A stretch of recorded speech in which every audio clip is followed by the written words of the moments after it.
बैठे हो।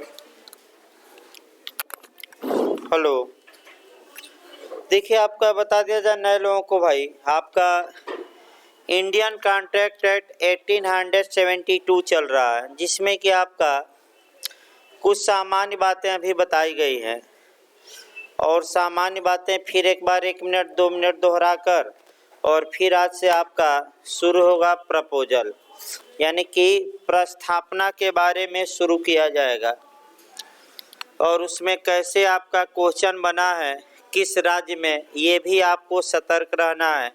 मेंस में कैसे क्वेश्चन बनता है, इंटरव्यू में और प्री में कैसे बनता है, तीनों आपको बताया जाएगा साथ साथ। देखिए कॉन्ट्रैक्ट में हमने जो बताया था फिर एक बार हम दोहरा दे रहे हैं। अनुबंध या समझौता या ठहराव अधिनियम या कॉन्ट्रैक्ट एक्ट एक ही है सब। कॉन्ट्रैक्ट में होता क्या है, कॉन्ट्रैक्ट एक सिविल आपका संविदा है और इसमें आपका बताया गया था कि संविदा का निर्माण कैसे होता है। तो सबसे पहले एक व्यक्ति प्रस्ताव करता है या प्रस्थापना करता है दूसरे से, दूसरा व्यक्ति उस प्रपोजल को एक्सेप्ट करता है यानी कि स्वीकार करता है, और जैसे ही प्रपोजल एक्सेप्ट हो जाता है वह प्रपोजल किस में कन्वर्ट हो जाता है, बताया गया प्रामिज में यानी कि वादा में। और जब दोनों तरफ से वादे हो गए, प्रामिज हो गया, वचन दे दिया गया, तो आपको बताया गया था कि वह एग्रीमेंट बन जाता है। और जब वह एग्रीमेंट सेक्शन 10 की शर्तों की फुलफिल कर दे, यानी कि सेक्शन 10 की कंडीशन को फुलफिल कर दे, तो उसी एग्रीमेंट को ही एक विशेष नाम देते हैं कॉन्ट्रैक्ट या संविदा। ये हम बता चुके हैं। आपका लेक्चर बताया गया सामान्य बातों में और एक इसको बताया गया है सेक्शन जोड़कर पूरा। अब हमें इन जो एक शब्द है वो धारा 2 में कुछ परिभाषाएं आपको बताई गई थी।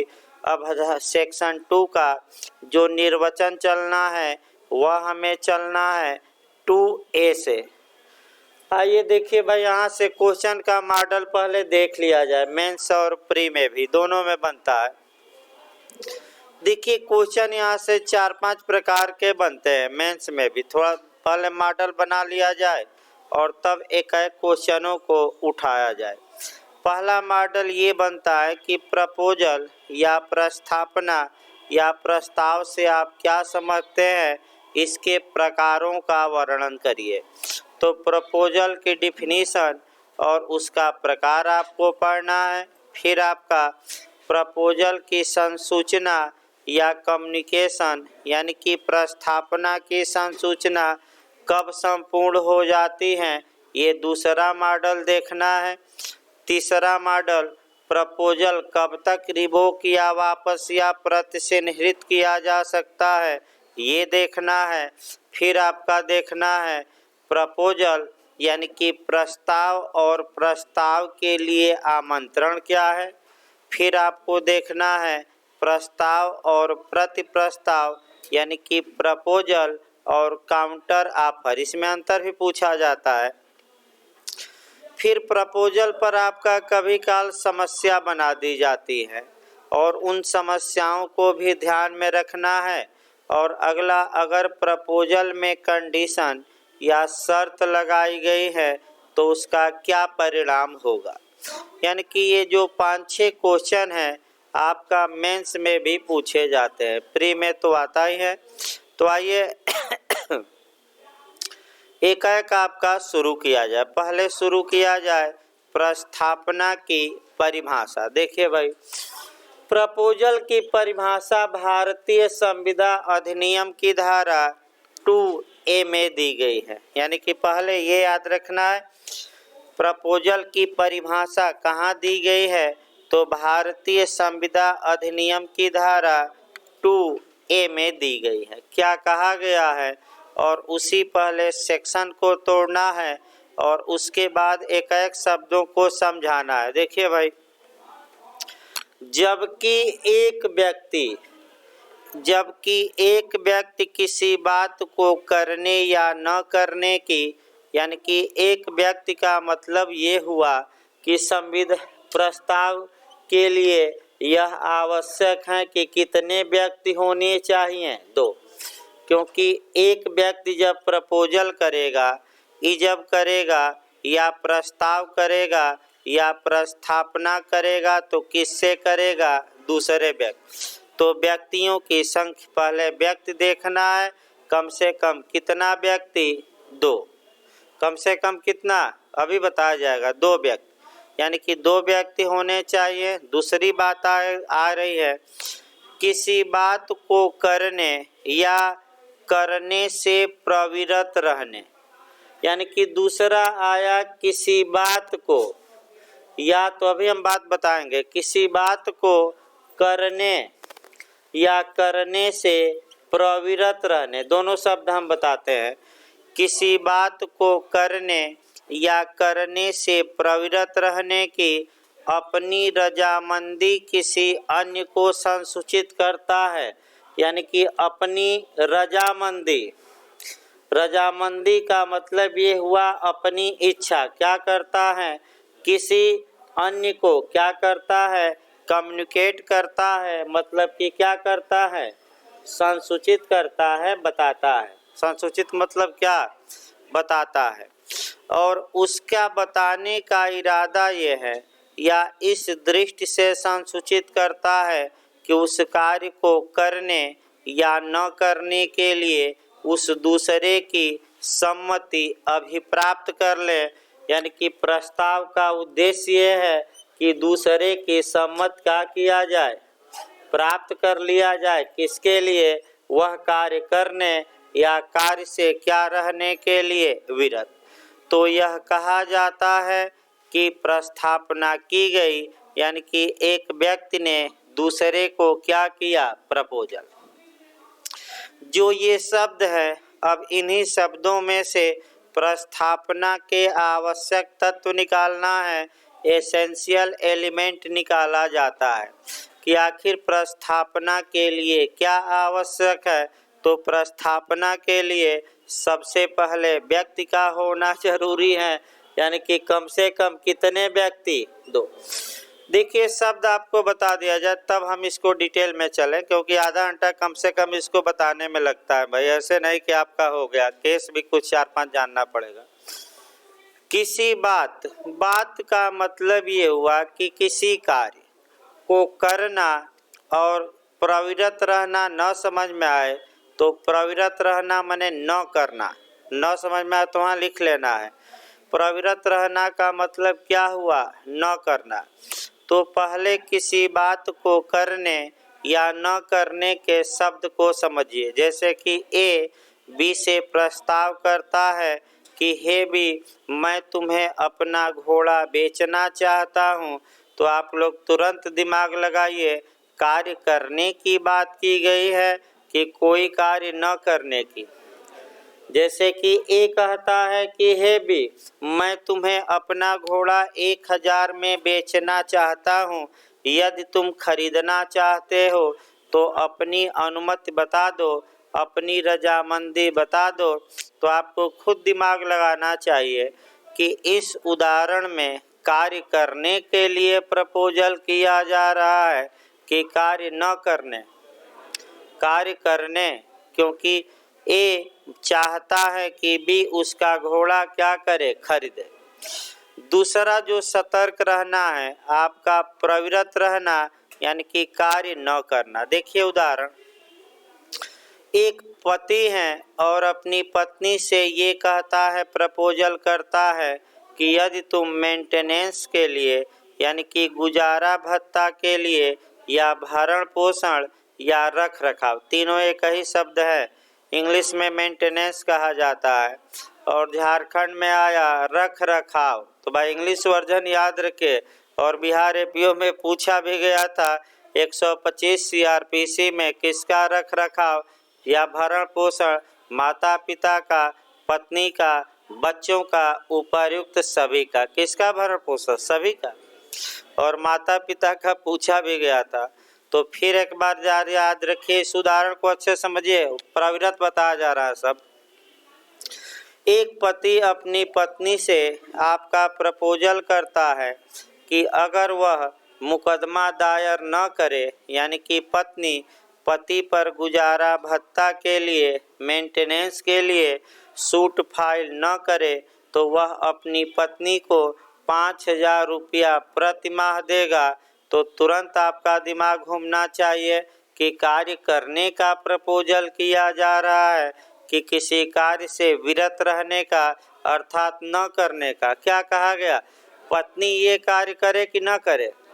तो क्या न करे? मुकदमा दायर न करे। तो इसको हम क्या कहते हैं? प्रवृत्त। यानी कि प्रपोजल किसी कार्य को करने के लिए भी हो सकता है और किसी कार्य को न करने। अब आइए भाई इसी को एक एक करके समझना है। देखिए, आपका पहला प्रपोजल का आवश्यक तत्व है व्यक्ति, यानी कि पर्सन। और इसको अच्छे से समझिए, आपका इंटरव्यू में भी ये क्वेश्चन बना है भाई। जहाँ तक व्यक्ति की बात है, प्रपोजल के लिए 2 व्यक्तियों का सामान्यतः होना आवश्यक है। एक व्यक्ति सामान्यतः स्वयं से प्रपोजल नहीं करता, वह दूसरे व्यक्ति से करता है। यहाँ व्यक्ति शब्द का मतलब समझना है।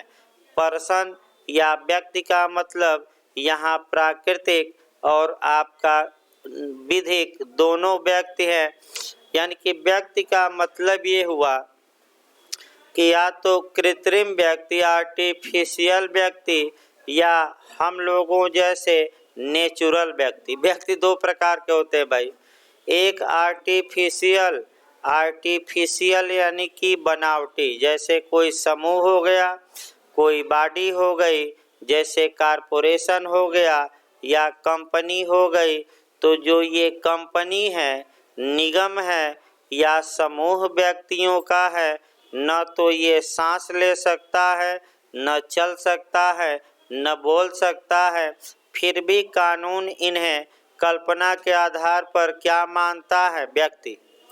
तो व्यक्ति में कौन व्यक्ति शामिल हैं? क्या एक कंपनी दूसरे व्यक्तियों से या दूसरे कंपनी से प्रपोजल कर सकती है कि नहीं? कर सकती है।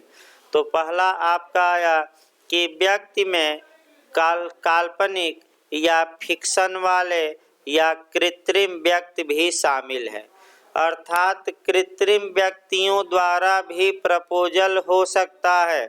जैसे कि आपका भारत संघ हो गया, तो भारत संघ कहीं दिखाई नहीं देता। रिलायंस कंपनी हो गई तो कहीं दिखाई नहीं देती, लेकिन वह प्रपोजल कर सकती है, संविदा भी कर सकती है, इसमें कोई शक नहीं है। तो जूरिस्प्रूडेंस में बहुत ज़्यादा बताना है पर्सन के बारे में। यहाँ तो आपको बस ये देखना है कि व्यक्ति एक आपका कृत्रिम होता है और दूसरा व्यक्ति कौन होता है? हम लोगों जैसे नेचुरल। यानी कि प्रपोजल में व्यक्ति जो शब्द आया है, यह आपका प्राकृतिक भी हो सकता है और कैसा? कृत्रिम भी। अगला देखिए आपका, जहाँ तक प्राचीन काल की बात है, ये इंटरव्यू में पूछा गया था। प्राचीन काल में पशु पक्षी और जानवर भी प्रपोजल के आपका माध्यम हुआ करते थे। यानी कि प्राचीन काल में आपका जो प्रस्ताव किया जाता था, वह कबूतर से, तोता से और पशु पक्षियों से भी किया जाता था। लेकिन वर्तमान समय में पशु पक्षियों के माध्यम से किया गया प्रस्ताव वैध प्रस्ताव नहीं माना जाता। जैसे कि आप फिल्म भी देखे होंगे, तो फिल्मों में कहा जाता है कबूतर जा। अब आगे हमारे बस की बात नहीं है भाई। जा कबूतर जा, कहाँ जा? अब आप लोग जानिए कहाँ जाएगा, हमारे बस की बात नहीं आगे। यानी कि कबूतर, यानी कि अब 1-2 उदाहरण देखिए इंटरव्यू में कैसे बना था। एक व्यक्ति हैं, अपने तोते को प्रस्ताव रटवा कर बी के पास भेजता है और वह तोता बी को प्रस्ताव सुना देता है। और क्या ये प्रपोजल की जो संसूचना मानी जाएगी वर्तमान में, वैध या वैलिड मानी जाएगी कि नहीं, तो आपका जवाब रहेगा नहीं। क्यों? क्योंकि अब ये नहीं उसी में घुमा देगा कि उस तोता के पैर में यानी कि पैरट के पैर में चिट्ठी बांध देता है, तो कबूतर के गले में चिट्ठी बांध देता है, लेटर कागज। ये वैध प्रपोजल वर्तमान समय में नहीं है, रटे रहिए। यानी कि वर्तमान समय में प्रपोजल की वैधता के लिए यह आवश्यक है कि आधुनिक साधनों द्वारा किया जाए, पशु पक्षियों द्वारा नहीं, मानव द्वारा होना चाहिए। और जो साधन है वर्तमान में, जैसे लेटर भेजा गया मौखिक रूप से, लिखित रूप से, आचरण द्वारा, फैक्स द्वारा, ईमेल द्वारा इत्यादि, पशु पक्षी नहीं। लेकिन प्राचीन काल में हम बता दें पशु पक्षियों द्वारा भी प्रपोजल किया जाता था, जो आजकल फिल्मों में दिखाया जाता है, लेकिन वास्तविकता में ये सही नहीं है। अगला देखिए नियम भाई, प्रपोजल के लिए चूंकि व्यक्ति हमने बताया, प्रपोजल के लिए 2 व्यक्ति होने चाहिए, और ऐसी दशा में आपका कह सकते हैं कि प्रपोजल के लिए 2 व्यक्ति होने चाहिए, अर्थात प्रस्ताव एक व्यक्ति द्वारा दूसरे व्यक्ति को किया जाता है। इस बिंदु पर भी बिल्कुल सतर्क रहना है।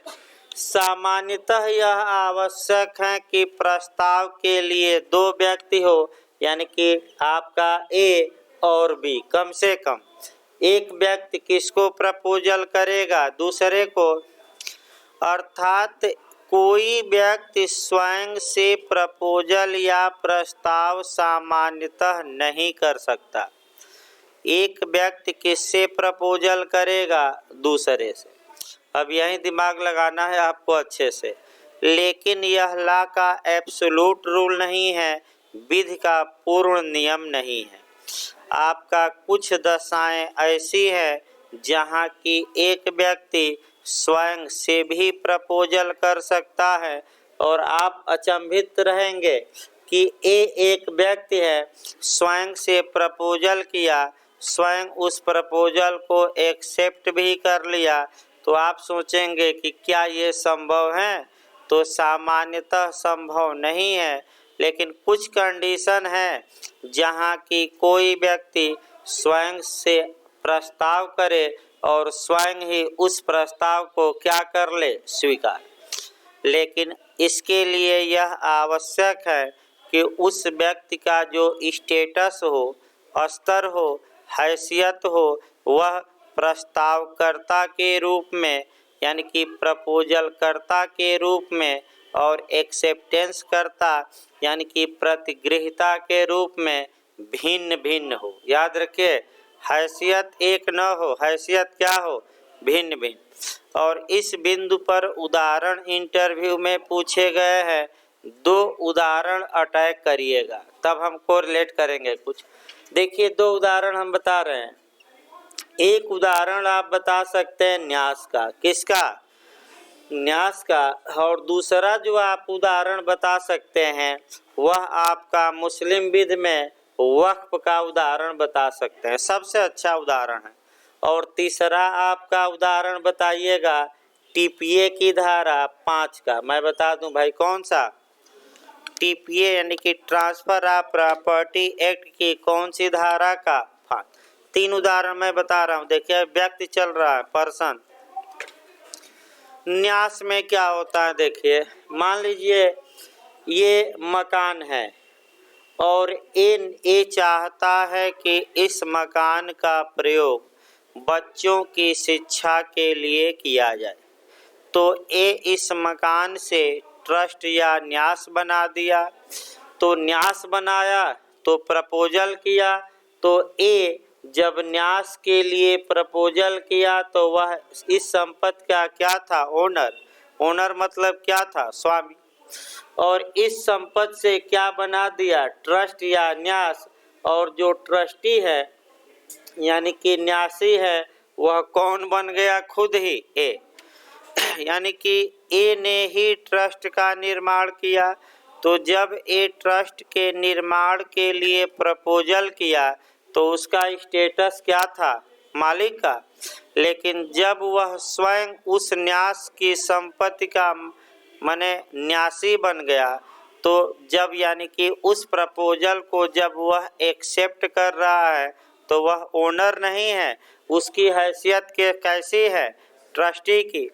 तो अब समस्या ये आई कि क्या कोई व्यक्ति स्वयं से संविदा कर सकता है? तो कुछ ऐसी कंडीशन जरूर है कानून में जहां कोई व्यक्ति स्वयं से सेल्फ से भी कॉन्ट्रैक्ट कर सकता है, लेकिन इसके लिए यह आवश्यक है कि प्रस्तावक के रूप में और उस प्रस्ताव को स्वीकार करने के रूप में उसका स्टेटस या हैसियत क्या हो, भिन्न भिन्न। तो इस उदाहरण में ए ने जब प्रस्ताव किया तो किस हैसियत में था वो, मालिक, और जब प्रस्ताव स्वीकार किया तो किस हैसियत में, न्यासी। लेकिन आप ये तो सही बात है कि ए ने ही प्रस्ताव किया, ए ने ही उसे स्वीकार किया, स्वयं से संविदा कर लिया, सब कुछ स्वयं किया, लेकिन स्टेटस क्या था, भिन्न भिन्न। अगर ऐसा है तो एक व्यक्ति स्वयं से भी कॉन्ट्रैक्ट कर सकता है, सतर्क रहिएगा। दूसरा देखा जाए भाई आपका वक्फ देखा जाए। मुस्लिम विधि में सबसे अच्छा आपका क्या देखा जाता है, वक्फ। देखिए क्या होता है, पहले 2 लाइन एक्स्ट्रा जाकर समझिए और तब आपका वक्फ हम बताएंगे। देखिए आपका अरब समाज की हालात देखना है उस समय आपका प्रॉफिट या मोहम्मद पैगंबर साहब के समय के, तब हम वक्फ का सृजन कराएं। देखिए अरब समाज की जहाँ तक बात है, जब मोहम्मद पैगंबर साहब थे तो उस समय युद्ध हुआ करते थे ज़्यादा, और युद्ध में अथाह संपत्ति जीती जाती थी। तो एक बार अबू बकर ने खैबर प्रांत में जमीन का एक टुकड़ा जीता, मैंने उस पर कब्जा किया। पैगंबर साहब से जाकर उन्होंने पूछा कि इस जमीन के टुकड़े का हम क्या करें? तो पैगंबर साहब ने ये कहा कि इसके अस्ल को बांध दो। अस्ल को बांध दो का मतलब ये हुआ ये जमीन का टुकड़ा अल्लाह को समर्पित कर दो। किसको समर्पित कर दो? अल्लाह को। इसी को कहा जाता है भाई अस्ल को बांध दो, यानी कि मूल को क्या करो, बांध दो। और इसके फलोभोग को, यानी कि इससे उत्पन्न इनकम को, इससे उत्पन्न आय को गरीबों के कल्याण के लिए, समाज के कल्याण के लिए और अपने परिवार के भलाई के लिए यूज करो। यानी कि वक्फ का मतलब ये हुआ कि मान लीजिए ये मकान है, तो ये मान लीजिए इस मकान का स्वामी है और इस मकान का वक्फ बनाया, यानी कि इस मकान का स्वामी तो किस में निहित हो गया, अल्लाह में। तो अल्लाह आकर तो देख रेख करेंगे नहीं मकान का, तो अल्लाह के बंदे के तौर पे अल्लाह की ओर से देख रेख के लिए इस मकान का गार्जियन, तो गार्जियन ही कहिए, देख रेख के लिए एक व्यक्ति नियुक्त किया जाता है जिसे आपका मुतवल्ली कहा जाता है। भाई क्या कहा जाता है? मुतवल्ली कहा जाता है। अब समस्या देखिए क्या आया, जब ये प्रपोजल किया था उस समय यह इस मकान का क्या था, मालिक, और अपने ही संपत्ति का वक्फ बनाया और वक्फ बनाकर उस संपत्ति का खुद ही क्या बन गया, मुतवल्ली, यानी कि देख रेख करता। तो जब प्रपोजल किया तो एक ही हैसियत ओनर की थी, और जब उसी प्रपोजल को स्वयं एक्सेप्ट किया तो ओनर की नहीं थी बल्कि किसकी थी, मुतवल्ली की। यानी कि एक तरह से गार्जियन भी नहीं कहा जा सकता, मुतवल्ली का पद ही अलग होता है। यानी कि आपका खुदा का खिदमतगार कहा जाता है। भाई खुदा की ओर से प्रॉपर्टी को क्या करना, देख रेख करना, संभालना। तो बताइए इन्हें स्वयं से संविदा कर लिया कि नहीं? स्वयं से प्रस्ताव किया, उस प्रस्ताव को स्वयं क्या किया, स्वीकार। तो फिर एक बार बैक होइए भाई। सामान्यतः प्रस्ताव एक व्यक्ति द्वारा दूसरे व्यक्ति को किया जाता है, लेकिन यह विधि का पूर्ण नियम नहीं है। कुछ ऐसी अपवादिक दशाएं हैं जहाँ की कोई व्यक्ति स्वयं से भी प्रस्ताव कर सकता है, स्वयं उस प्रस्ताव को स्वीकार कर सकता है, लेकिन इसके लिए आवश्यक है कि उसका स्टेटस क्या हो, भिन्न भिन्न हो। अब यहाँ टीपीए की धारा 5 भी आपको कवर करनी है। टीपीए की धारा 5 जो हम स्वयं शब्द बताए हैं, इसको और व्यापक करती है। और संपत्ति अंतरण अधिनियम की धारा 5 ये बताती है कि कोई व्यक्ति स्वयं को भी संपत्ति का अंतरण या ट्रांसफर कर सकता है। जाकर सब देखिएगा, सेल्फ कर सकता है कि नहीं, कर सकता है। तो स्वयं को अंतरण कर दिया, तो स्वयं को अंतरण किया यानी कि स्वयं से प्रस्ताव किया और स्वयं ही उस प्रस्ताव को क्या कर लिया, स्वीकार। यही तो हुआ भाई, स्वयं ही प्रस्ताव किया और स्वयं क्या कर लिया, स्वीकार। अगला ये भाई आपका दूसरा देखा जाए। दूसरा आपका आवश्यक तत्व ये है कि प्रपोजल को कम्युनिकेट किया जाए, यानी कि प्रस्थापना की क्या दी जाए, संसूचना। इससे भी आपका काफ़ी क्वेश्चन बनता है, यानी कि प्रस्थापना की संसूचना, यानी कि प्रपोजल का कम्युनिकेशन किया जाए। अब आइए आपका प्रस्थापना की संसूचना किस ढंग से की जाएगी। पहला क्वेश्चन, संसूचना मतलब जानकारी भाई ना है तो आप याद कर लीजिए। संसूचना माने बताना, कम्युनिकेट करना, अपनी बातों को दूसरे के पास क्या करना, पहुंचाना। तो कैसे पहुंचाया जाएगा, तो मॉडल भी यहाँ सतर्क रहना है। पहले देखना है संसूचना का ढंग, मेथड क्या है, खूब प्री में पूछा जाता है। फिर संसूचना कब पूर्ण हो जाएगी, यानी कि कब कहा जाएगा कि संसूचना एब्सोल्यूट हो गई, पूर्ण हो गई, कंप्लीट हो गई। तो पहले आपका 2 धाराएं देखनी है, लेकिन संसूचना या अपनी बात को दूसरी जगह पहुंचाएंगे तो तरीका क्या है। तो ढंग पूछे तभी हम बताएंगे डिटेल में, ये धारा 3 लिखना पड़ेगा इसमें। और कब पूर्ण होगी तो कौन सी धारा, 4, यानी कि सेक्शन 3 में मेथड और सेक्शन 4 में क्या दिया गया है, आपका कब संपूर्ण होगी। अच्छे से तैयार रखिए, अभी हम बताते हैं, लेकिन शुरुआत ये किया जाए आपका। देखिए आपका एक उदाहरण बना दिया जाए। ए अपना घोड़ा बी को बेचना चाहता है। क्या बेचना चाहता है, घोड़ा, और दाम बना लिया जाए 1500 रुपया। तो कानून ये कहता है कि जब ए किसी बात को करना चाहता है, यानी कि अपना घोड़ा बी को सेल करना चाहता है, तो सबसे पहले प्रपोजल होगा। ए द्वारा बी को इस बात की जानकारी देनी होगी कि हम तुम्हें अपना घोड़ा बेचना चाहते हैं।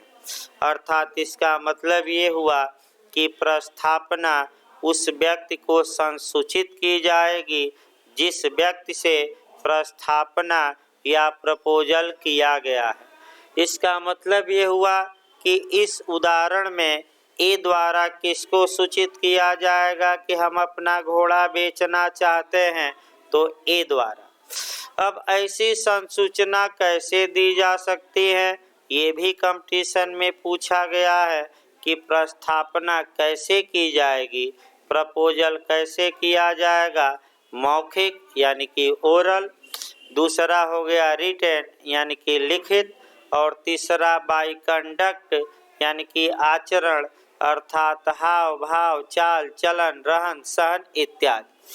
तो बताइए प्रपोजल मौखिक किया जा सकता है कि नहीं, किया जा सकता है। लिखित किया जा सकता है कि नहीं, किया जा सकता है। और आचरण द्वारा किया जा सकता है। फिर एक बार याद रखिए, यानी कि प्रपोजल ओरल भी हो सकता है, यानी कि जैसे हम बोल रहे हैं तो ये ओरल है। तो ए मुख से बोल दे कि हे बी, मैं तुम्हें अपना घोड़ा क्या करना चाहता हूँ, बेचना चाहता हूँ, ये क्या हो गया, ओरल। दूसरा रिटन यानी कि व्हाट्सएप से लिख दे, ईमेल लिख दे, फैक्स भेज दे, लेटर लिख दे कि हे बी, मैं तुम्हें अपना घोड़ा क्या करना चाहता हूँ, बेचना चाहता हूँ। या बाई कंडक्ट यानी कि मुख से बोला नहीं, कुछ लिखा नहीं, लेकिन ये ऐसा कंडक्ट दिखा रहा है, आचरण दिखा रहा है, ऐसा व्यवहार कर रहा है जिससे कि ये लगता है कि ये अपना घोड़ा बी को क्या करना चाहता है, बेचना। आचरण थोड़ा साबित करना कठिन है, इसमें शक नहीं भाई मौखिक भी साबित करना कठिन है, लेकिन साबित करना कौन आसान होगा, रिटन। क्योंकि लेटर जब लिख दिए तब कहाँ बैक जल्दी होंगे, तो अलग बात है। तो फिर याद रखिए प्रपोजल कैसे किया जा सकता है, पूछा गया लिखित मौखिक आचरण उपयुक्त सभी, क्या मार्क कराएंगे, उपयुक्त सभी। अब आगे बढ़ा जाए। देखिए जिस व्यक्ति से प्रपोजल किया जा रहा है उस व्यक्ति को प्रपोजल की सूचना देनी पड़ेगी, कम्युनिकेट करना पड़ेगा। तो तुरंत आपका आ जाइए, कह सकते हैं कि सेक्शन 3 प्रपोजल का ढंग या मेथड या तरीका संविदा अधिनियम की धारा 3 बताती है। धारा 3 ये बताती है कि प्रपोजल का ढंग क्या होगा। तो प्रपोजल के ढंग के बारे में बताती है कि जो व्यक्ति प्रस्ताव या प्रपोजल या प्रस्थापना या ऑफर या इजब, सब एक ही है, उल्टा ना जानिएगा, 4 शब्द एक ही हैं, कर रहा है, वह या तो कोई एक्ट करे या कोई ओमिशन करे। एक्ट का मतलब कि कोई कार्य करे या कोई कार्य न करे। यानी कि ए जब बी को प्रपोजल कर रहा है तो प्रपोजल करने का मेथड क्या होगा, तो ए या तो कोई कार्य करके प्रपोजल कर सकता है, जैसे बोलकर लिखकर, या कोई कार्य न करके। ए का इरादा ये होना चाहिए कि हम बी से क्या करें, प्रपोजल, इरादा होना चाहिए।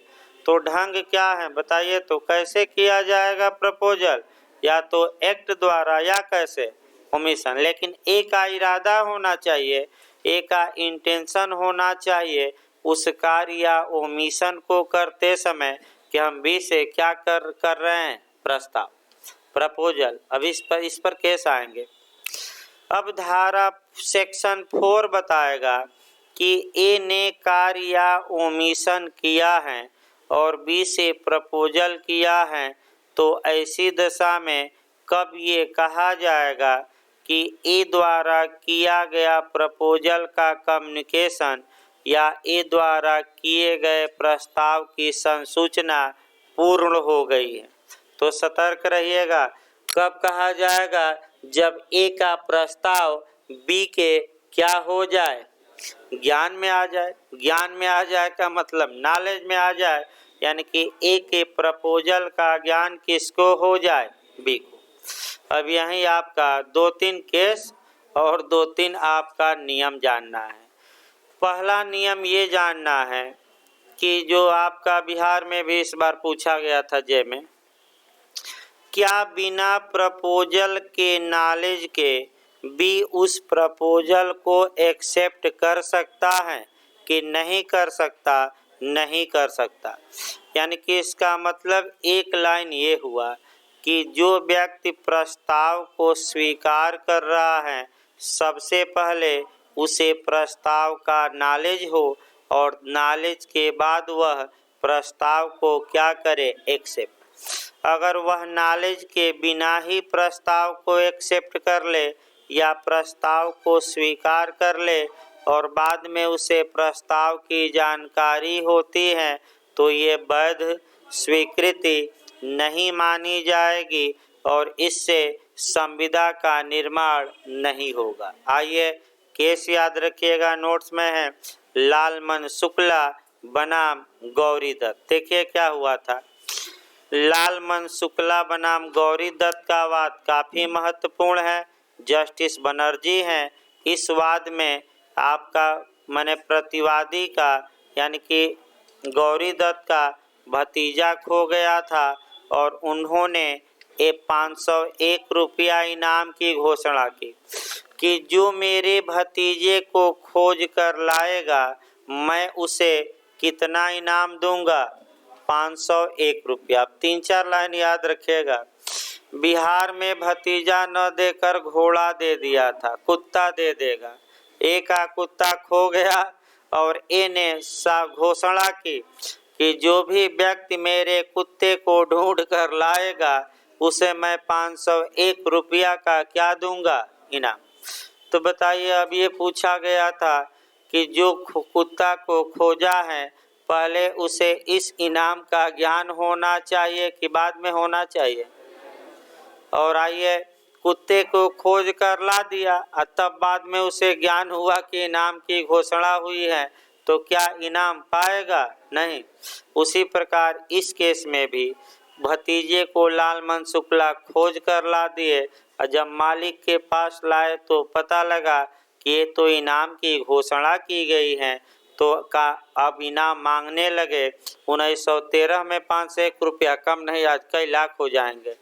आप जोड़ सकते हैं भाई, 1913 का केस है, आज कई लाख हो जाएंगे। मुकदमा चला, इलाहाबाद हाई कोर्ट तक पहुंचा। हाई कोर्ट ने बस एक सिद्धांत बनाया कि पहले प्रपोजल का क्या होना चाहिए, नॉलेज, तब तो आप स्वीकार करेंगे। पहले ही आप स्वीकार कर लिए और प्रपोजल का नॉलेज आपको क्या हुआ बाद में, तो इससे बंधनकारी कॉन्ट्रैक्ट का निर्माण नहीं होता, अतः आप इनाम पाने के हकदार नहीं। इसी पर बिहार का भी क्वेश्चन भाई निकाल दिया जाए। एक का कुत्ता भूल गया और उसने घोषणा की, प्रस्ताव किया कि जो भी व्यक्ति मेरे कुत्ते को खोज कर लाएगा मैं 500 रुपया इनाम दूंगा। तो ये पूछा गया था कि ये कौन सी प्रपोजल है। तो बताइए, ये प्रस्थापना किसको की गई है, बी को कि पूरे समाज को?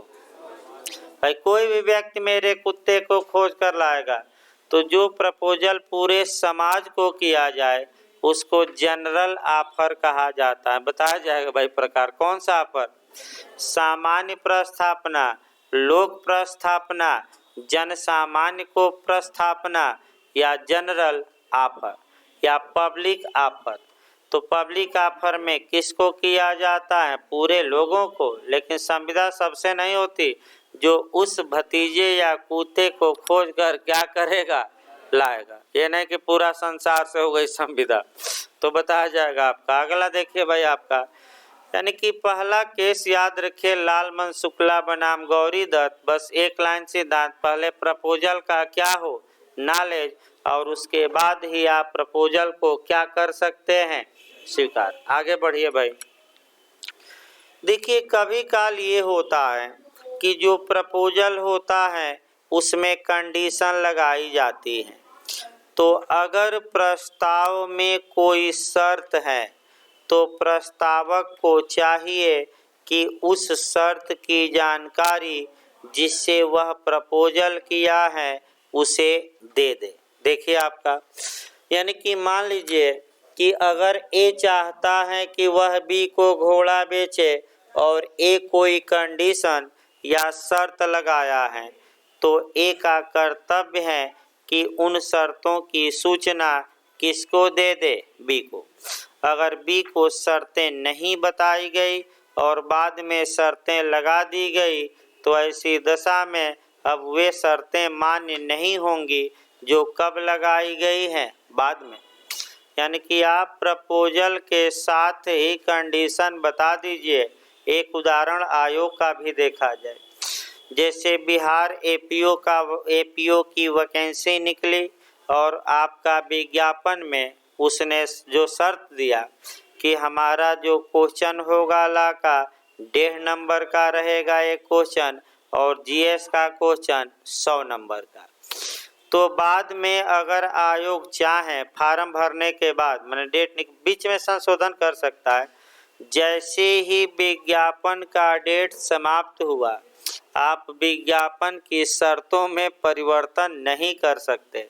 और बिहार आयोग ने जो पेपर बनाया था ला वाला एपीओ का, उसमें ये दिया था कि ला का अंक जो होगा 100 होगा, तो आप संशोधन नहीं कर सकते। इस आधार पर चैलेंज हो सकता है। तो फिर कल परसों आ गया क्लेरिफिकेशन कि ला का वो गलती से 100 लिख दिया गया, ला का जो नंबर है वह 150 का है, यानी कि एक क्वेश्चन 1.5 नंबर का। तो फिर एक बार याद रखिए, अब कंडीशन लगाइए। अगर प्रपोजल में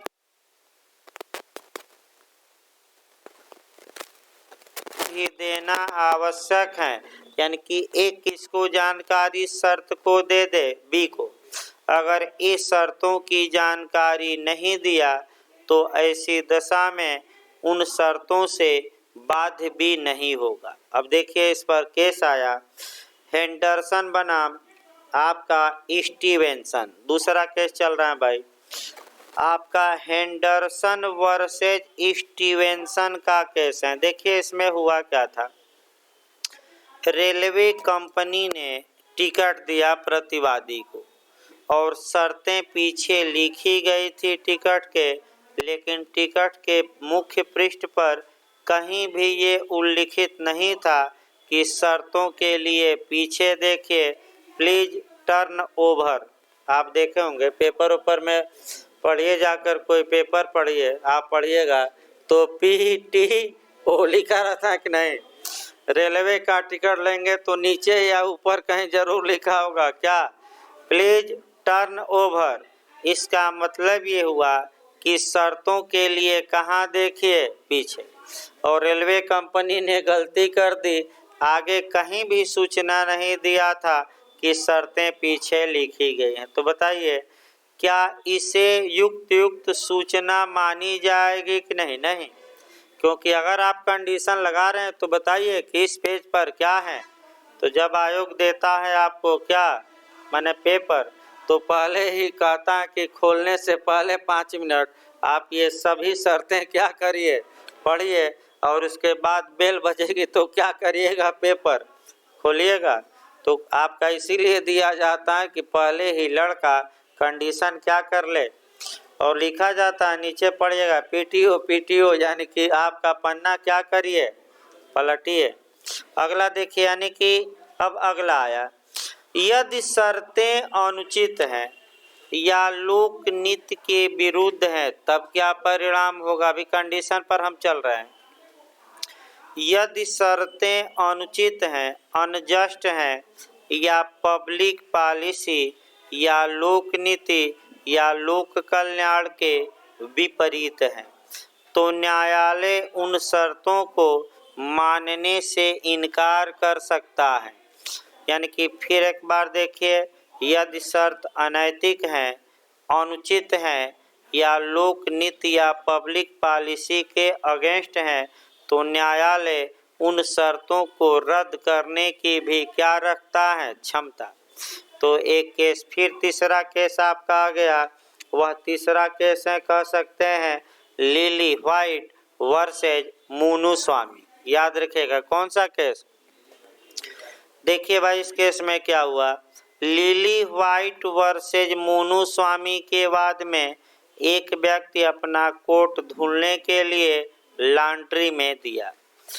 जो कोट जिस व्यक्ति के पास धुलाई के लिए दिया गया था उस व्यक्ति ने कोट वाले को एक रसीद दी और ये कहा कि यदि आपका कोट भूल जाएगा तो मैं कोट की कीमत का केवल 50% दूंगा। ये किसने कहा, लॉन्ड्री वाले ने।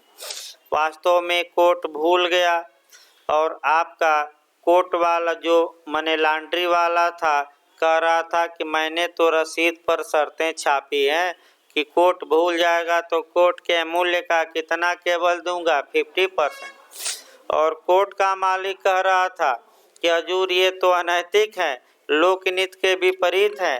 अगर ऐसा होने दिया जाए तो हर एक आदमी यही करेगा कि 100 रुपया का सामान है और रसीद बना देगा, खुद ही सामान रख लेगा और कह देगा कि आपका सामान खो गया और 100 रुपया का सामान 50 रुपया वापस करेगा। ये तो अनुचित है, लोकनीति के विरुद्ध है। बेईमानी को ये शर्त क्या करेगी, प्रश्न है। तो न्यायालय ने, फिर एक बार याद रखें, यदि शर्तें अनुचित हैं या लोकनीति के विरुद्ध है तो न्यायालय उन शर्तों को मानने से इनकार कर देंगे और कोर्ट का पूरा दाम दिलवाया गया, ये नहीं कि आधा। और न्यायालय ने इन शर्तों को क्या घोषित किया? वाइड। याद रखिए। अगला देखिए भाई आपका, इसके बाद आपका प्रस्थापना का उद्देश्य देखा जाता है, यानी कि प्रपोजल का पर्पज क्या है।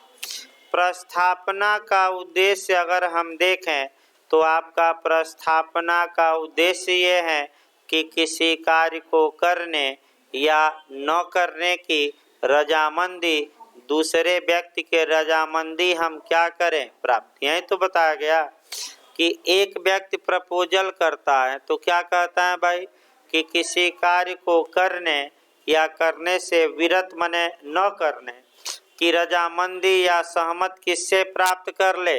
दूसरे से। तो आपका उद्देश्य यही है। अब जहाँ तक उद्देश्य की बात है, आपका जो सबसे महत्वपूर्ण प्रश्न यहाँ आता है कि क्या विधिक संबंध सृजित करने का इंटेंशन या इरादा या आशय होना आवश्यक है कि नहीं। इस विषय पर अभी BHU LLM में भी क्वेश्चन बना था, कोटेशन मैं बताऊंगा, अभी बना था इसी बार। आपका 2-3 केस देखना है, मैंने 3 या 4 इस पर केस देखना है। लेकिन सबसे पहले समझिए भाई, जहाँ तक इंग्लैंड की बात है, याद रखिए इंग्लैंड में ये नियम है कि अगर कोई व्यक्ति किसी दूसरे व्यक्ति से प्रपोजल कर रहा है तो उसका इरादा संविदा करने का होना चाहिए। अगर उसका इंटेंशन कॉन्ट्रैक्ट करने का नहीं है तो ऐसी दशा में संविदा का निर्माण इंग्लैंड में नहीं होगा। ये इंग्लैंड का नियम है। जहाँ तक इंग्लैंड के नियम में आपका एक केस बता दिया जाए, विक्स वर्सेज टाइवाल्ड का केस है। विक्स वर्सेज किसका? टाइवाल्ड। नोट्स में है भाई, जो नोट्स में नहीं रहेगा उसको अलग से लिखवाया जाएगा। विक्स वर्सेज टाइवाल्ड का केस देखिए भाई आपका, ए और बी दो व्यक्ति टहल रहे थे सुबह सुबह। ए ने अपनी इच्छा व्यक्त की थी कि हम चाहते हैं कि जो व्यक्ति हमारी पुत्री से विवाह करेगा उसे मैं 100 पाउंड दूंगा, विक्स बनाम टाइवाल्ड के केस में। बी मन ही मन अपना प्रसन्नित हुआ और जाकर ए की पुत्री से विवाह कर लिया और फिर अपने ससुर जी से पैसे की मांग किया कि आप तो टहलते हुए इच्छा का इजहार किए थे कि हम कितना देंगे? 100 पॉइंट। तत्पश्चात ससुर जी ने पैसा देने से इनकार कर दिया तो दामाद जी चले गए कोर्ट। दामाद जी कहे जाएंगे भारत में। कोर्ट गए तो कोर्ट में ससुर जी ने कहा कि हजूर मैं तो मात्र अपनी इच्छा का इजहार किया था और इच्छा का इजहार प्रस्ताव नहीं होता। हमने प्रस्ताव थोड़े किया था, हमने तो केवल अपनी क्या की थी? इच्छा व्यक्त की थी, प्रपोजल नहीं किया था। और इच्छा के इजहार को अगर इन्होंने स्वीकार कर लिया तो ऐसी दशा में कॉन्ट्रैक्ट हुआ ही नहीं, क्योंकि हमने केवल अपनी क्या किया था? इच्छा का इजहार किया था, हमारा आशय संविदा करने का नहीं था। तो पैसा नहीं मिला। ये इंग्लैंड का नियम है। भारत का नियम देखिए भाई, क्या भारत में, ये बहुत अच्छा क्वेश्चन बनता है भाई, क्या भारत में संविदा के लिए संविदा का आशय होना आवश्यक है कि नहीं? तो इस पर हाँ, भारतीय संविदा अधिनियम में कहीं भी स्पष्ट रूप से ये नहीं लिखा गया है कि इंटेंशन होना चाहिए कि नहीं। तो फिर एक बार याद रखिए, अगर कोई बात कहीं कानून में न लिखी गई हो तो उसका नियम बना लीजिए। अगर कोई बात कानून में न लिखी गई हो लॉ में, तो उसका नियम ये है कि अगर कोर्ट का कोई डिसीजन है उस पर, तो हम उस डिसीजन के अनुसार कार्य करते हैं।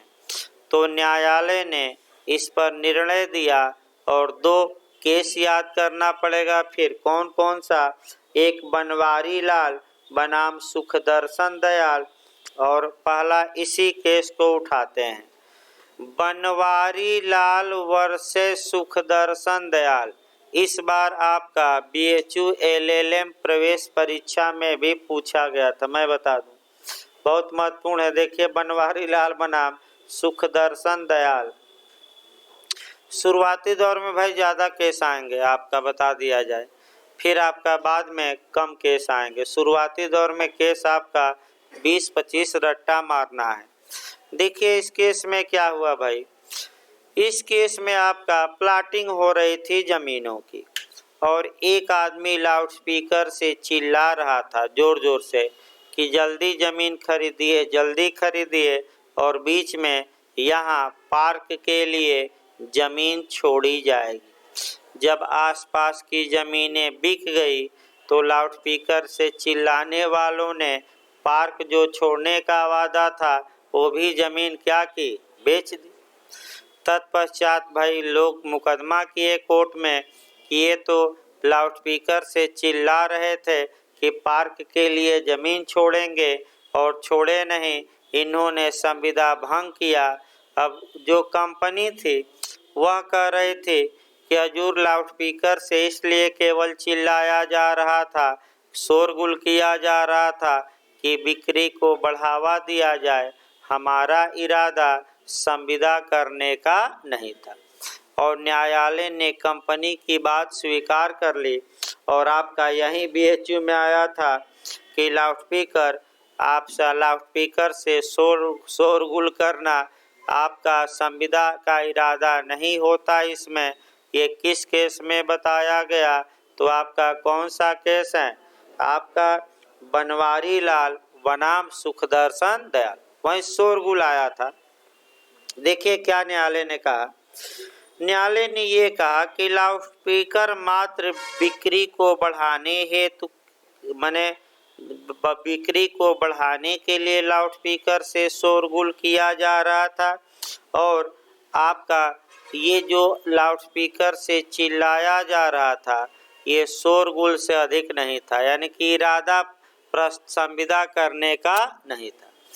और सुप्रीम कोर्ट ने कहा कि भारत में संविदा के लिए संविदा करने का इंटेंशन होना क्या है, आवश्यक, और शोरगुल में संविदा का आशय नहीं है, अतः ये संविदा का निर्माण नहीं हुआ।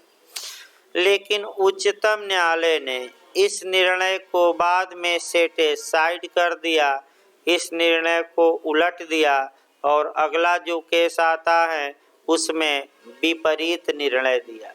और वह जो केस है आपका SBR मुदलियार बनाम राजाबू F बुहारी है, नोट्स में भाई, आपका SBR मुदलियार वर्सेज राजाबू F बुहारी। इसमें सुप्रीम कोर्ट ने बनवारी लाल के वाद में दिए गए निर्णय को सेटिस्फाइड कर दिया। सेटिस्फाइड मतलब क्या, अपास्त, अपास्त मतलब क्या, उलट दिया, और ये निर्णय दिया कि भारत में संविदा के लिए संविदा का इंटेंशन होना अनिवार्य नहीं है, आवश्यक नहीं है। तो इंग्लैंड और भारत में पूछा जाता है, फिर लास्ट में आ जाइए, इंग्लैंड में संविदा के लिए संविदा का इंटेंशन, इरादा या आशय होना आवश्यक है, लेकिन भारत में आवश्यक नहीं है। ये 2 केस याद रखिए। अब आया जाए आपका, कह सकते हैं कि जहाँ तक प्रपोजल की बात है, अब प्रपोजल की उद्देश्य भी बता दिया गया। तो प्रपोजल का जो लास्ट आपका बना एसेंशियल एलिमेंट है कि प्रस्ताव निश्चित होना चाहिए। इस पर भी बिहार ने भी क्वेश्चन बनाया, और आपका झारखंड राज्य ने भी क्वेश्चन, APO का भी 2-3 क्वेश्चन निकाल दिया गया। यानी कि कॉन्टेक्ट बढ़ाते पढ़ाते आपका कोरिलेट करके 2-3 क्वेश्चन APO में जो आए थे वो भी बताया गया। अभी हम 1-2 और बताएंगे।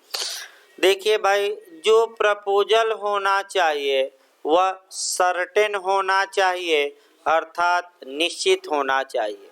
अगर प्रपोजल अनिश्चित है, सर्टेन नहीं है और उस प्रपोजल को एक्सेप्ट कर लिया जाए तो क्या वह एग्रीमेंट शून्य होगा कि वैध होगा?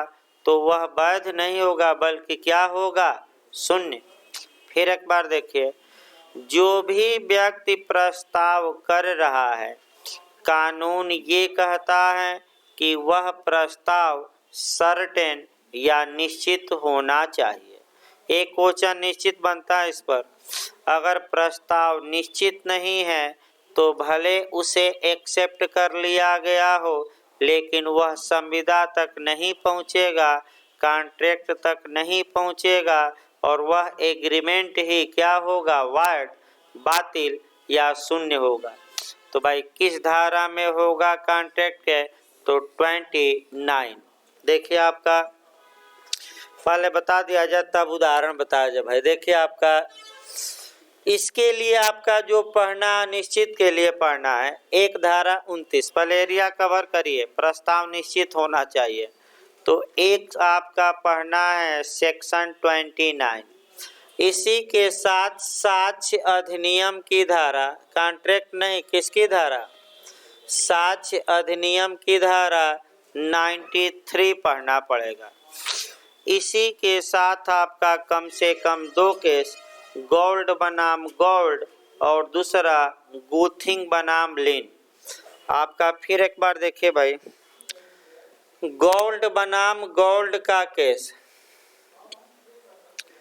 गोल्ड वर्सेज गोल्ड का केस इस पर याद रखना है। दूसरा केस गुथिंग वर्सेज क्या करना है?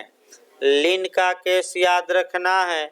और तीसरा जो याद रखना आपका डार्लिंगटन बनाम डार्लिंगटन। डार 3 हम बता रहे हैं, एक और केस जोड़ लीजिएगा नोट्स में भाई, डार्लिंगटन वर्सेज डार्लिंगटन।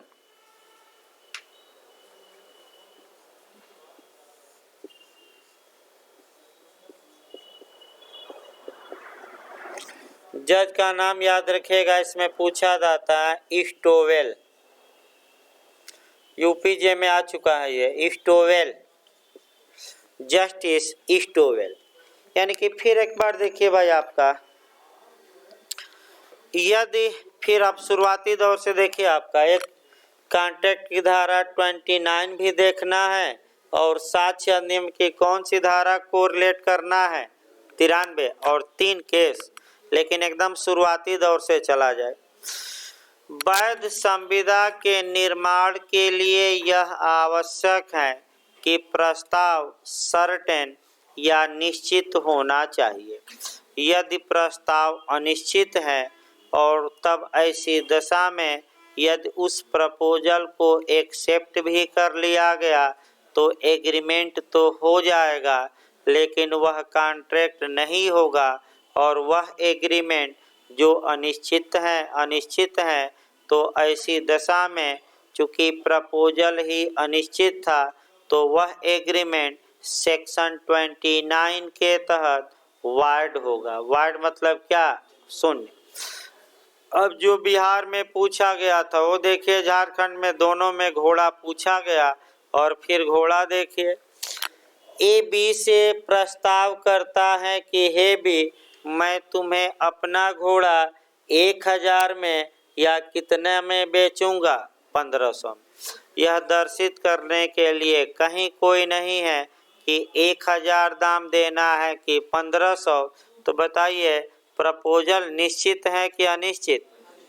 तो अनिश्चित है और बी ने इस प्रपोजल को एक्सेप्ट भी कर लिया तो ये करार ही क्या होगा? वाइड।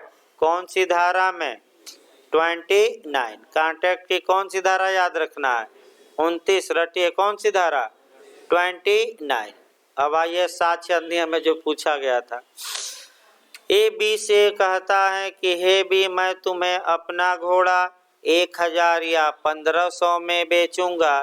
तो अगला क्वेश्चन बनता है कि क्या 1000 मूल्य दिया जाना है कि 1500 दिया जाना है? इस बारे में कोई एविडेंस स्वीकार किया जाएगा कि नहीं, ग्रहण किया जाएगा कि नहीं, नहीं, क्योंकि ये प्रस्ताव ही क्या है, अनिश्चित। और ये तो धारा 29 में ये करार शून्य हो गया और इसको सुधारने के लिए कोई साक्ष्य ग्राह्य नहीं होगा। कौन सी धारा बताती है एविडेंस की? 93। अब 3 के देखना है आपका भाई। कहे तो और उदाहरण बताया जाए भाई, कोई दिक्कत नहीं। एक उदाहरण घोड़ा वाला बताया गया, कहे तो और आपका उदाहरण एक और उदाहरण देख लीजिए। मान लीजिए एक व्यक्ति है, ये पेट्रोल भी बेचता है, आपका डीजल भी बेचता है, मिट्टी का तेल भी, सरसों का तेल भी, और ए बी से प्रस्ताव ए बी में करार होता है और ये होता है कि 100 लीटर तेल बेचा जाएगा। लेकिन पेट्रोल बेचा जाएगा कि डीजल बेचा जाएगा कि मिट्टी का तेल यानी कि केरोसिन ऑयल कि सरसों का तेल बेचा जाएगा कि रिफाइन बेची जाएगी, ये कहीं लिखा। और ये 4-5 प्रकार के क्या बेचता है? तेल। तो बताइए करा प्रस्ताव निश्चित था कि अनिश्चित? अनिश्चित कहाँ है? कौन तेल बेचना है, ये कहाँ निश्चित है? तो ऐसा करार धारा 29 के तहत क्या होगा? शून्य। और इस करार इस बात को सुधारने के लिए एविडेंस की कौन सी धारा? साक्ष्य अधिनियम की 93 के तहत कोई साक्ष्य स्वीकार किया जाएगा कि नहीं? नहीं किया जाएगा, कोई ग्राह्य नहीं होगा।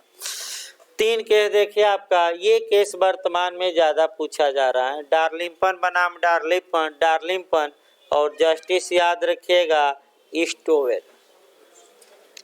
ध्यान से देखिए, पहले गोल्ड से शुरू किया जाए।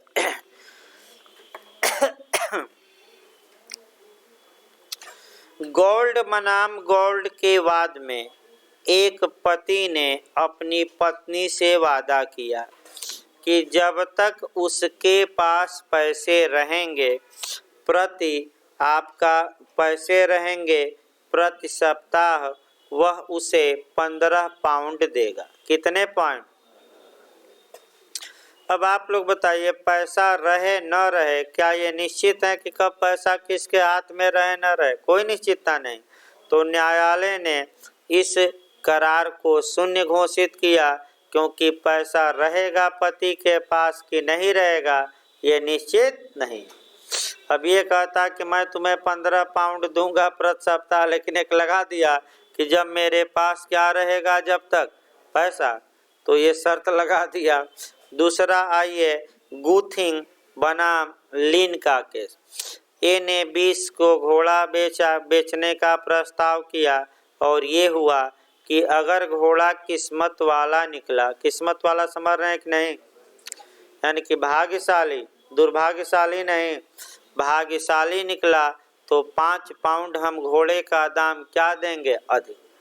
अब घोड़ा अनकंट्रोल निकलेगा, बदमाश निकलेगा, अनियंत्रित निकलेगा, बेकाबू निकलेगा कि भाग्यशाली निकलेगा, ये निश्चित नहीं किया जा सकता।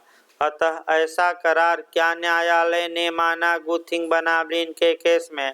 वाइड। घोड़ा पर देखिए फिर 1-2 भाई बता दिया जाए, क्योंकि बहुत क्वेश्चन घोड़ा पर भी आजकल बन रहा है। 2 ही चीज को आयोग पकड़ा है, या तो घोड़ा या कुत्ता।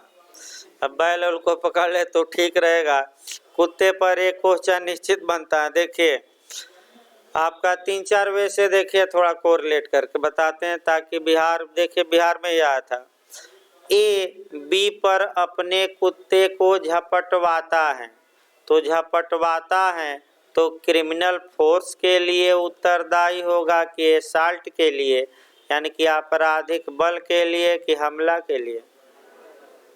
भाई झपटवाता है, देखिए जो लोग बिहार दिए हैं बता दिया, आपराधिक बल। और मुखबंदी खोलना प्रारंभ करता है, यानी कि पट्टा तो हमला, तो हाव भाव चाल चलन दिखाए कि अब हमला हो जाएगा तो तैयारी करे तो हमला। और हमेशा झपटवाए जहाँ भी आ जाए तो आपराधिक बल मारिए। और मुखबंदी खोलता है ताकि भी डर जाए कि अब झपटवा देगा, माने मुख खोल के, तो वो एसाल्ट मारिएगा। इसी प्रकार घोड़ा पर तो खूब उदाहरण आता है, लेकिन आपका एक उदाहरण कॉन्ट्रैक्ट में इस ज़्यादा सीमित रह जाए और कॉन्ट्रैक्ट में रिचर्डसन बना मेलिस के बाद में जस्टिस बोरो ने, पिछली बार आपका पूछा गया था इसके पहले यूपीजे में, जस्टिस बोरो ने पब्लिक पॉलिसी या लोकनीति की तुलना आपका किससे की थी? अनियंत्रित घोड़े या बदमाश घोड़े या अनकंट्रोल हार्स। तो अनकंट्रोल हार्स से लोकनीति की तुलना किसने कहा कि लोकनीति अनकंट्रोल हार्स हैं? तो जस्टिस बोरो ने।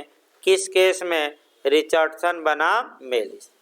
तो घोड़ा आ जाए लास्ट भाई, आपका लास्ट जो केस है आपका डार्लिंगटन वर्सेज डार्लिंगटन, खूब पूछा जाता है वर्तमान में।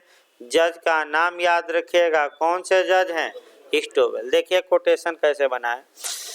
संविदा फालतू समय की मजाकबाजी नहीं है।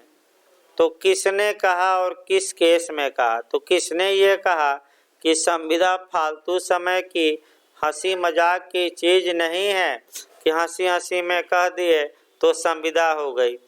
तो ये वाक्य किसने कहा था कि संविदा हंसी मजाक की चीज नहीं है या फालतू समय की मजाकबाजी नहीं है? तो क्या मार कर आएंगे? स्टोवेल। किस केस में कहा था? तो डार्लिंगटन वर्सेज डार्लिंगटन, ये पूछा जा चुका है। इस प्रकार आपका जो प्रपोजल के एसेंशियल एलिमेंट थे या आवश्यक तत्व थे वे समाप्त हुए। अब आपका प्रपोजल के प्रकार देखा जाए, यानी कि प्रस्थापना के प्रकार। प्रकार भाई बेयर एक्ट में नहीं है, आपका ये ना सोचिएगा कि ये बेयर एक्ट में कहाँ लिखा है। हाँ, ये नहीं कि बेयर एक्ट में खोजिएगा कि किस सेक्शन में पढ़ा रहे हैं। यहाँ से आपका एक क्वेश्चन लगभग सेट रहता है, अधिकतम 2 क्वेश्चन भी सेट रहता है। प्रपोजल बिहार बना भी था जे में, आपका जनरल प्रपोजल से बना था। आपका हार्वे बनाम फैंसी के सभी BHU LLM में भी बना था, यानी कि यहाँ से 2 आज जो बताया गया BHU LLM में 2 क्वेश्चन आया था प्रवेश परीक्षा में, एक बनवारी लाल वाला और एक आपका हार्वे बनाम फैंसी का। तो हम बताएंगे। अब आइए आपका चला जाए काइंड्स ऑफ प्रपोजल, प्रस्थापना के प्रकार देखा जाए। तो पहला प्रस्थापना का प्रकार हम बता रहे हैं एक्सप्रेस या इम्प्लाइड, यानी कि अभिव्यक्त या विवक्षित प्रस्थापना। तो अभी हमने बताया अभिव्यक्त या विवक्षित प्रस्थापना। तो एक्सप्रेस यानी कि अभिव्यक्त और बाई कंडक्ट का मतलब होता है विवक्षित। कब कहा जाएगा कि अभिव्यक्त प्रस्थापना की गई? तो सतर्क होकर ध्यान से सुनिएगा।